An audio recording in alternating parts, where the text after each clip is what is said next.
यह घटना लगभग 30 साल पहले की है। एक ऐसा हादसा जिसने मेरे मामा को हमेशा के लिए दुनिया से गायब कर दिया।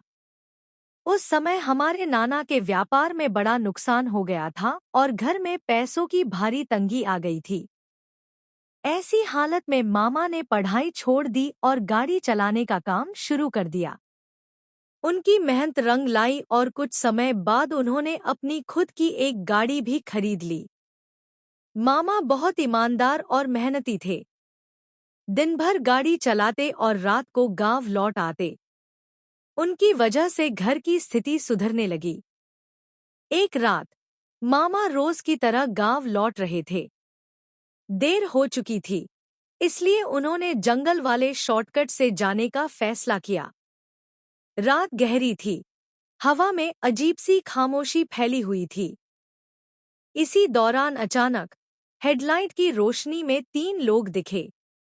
2 अधेड़ उम्र के पुरुष और एक बेहद कमजोर हालत में महिला। उन्होंने गाड़ी रोकने का इशारा किया।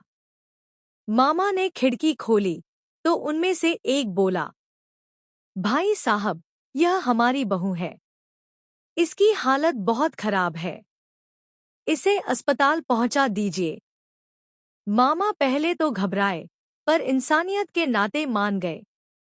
उन्होंने उन्हें पीछे की सीट पर बैठने को कहा और गाड़ी आगे बढ़ाई। कुछ दूरी के बाद मामा ने पूछा, पास में ही अस्पताल है, यहीं रुक जाऊं? लेकिन पीछे से कोई जवाब नहीं मिला। मामा को हैरानी हुई। उन्होंने फिर पूछा, भाई साहब, सुन रहे हो? लेकिन सन्नाटा ही सन्नाटा। डरते हुए मामा ने रियरव्यू मिरर में देखा और उनका खून जम गया। पीछे के दोनों आदमी गायब थे। सिर्फ वही औरत बैठी थी, पर अब वह इंसान नहीं दिख रही थी। उसकी आंखें बाहर निकली हुई थी। जीभ लटक रही थी। दांतों से खून टपक रहा था। अचानक वह चुड़ैल सी औरत झपटी और मामा के कंधों पर चढ़ गई। उसने अपने नुकीले नाखूनों से मामा का सीना चीर डाला और उनका खून चूसने लगी। मामा चीखते रहे, पर उनकी चीखें जंगल ने निगल ली।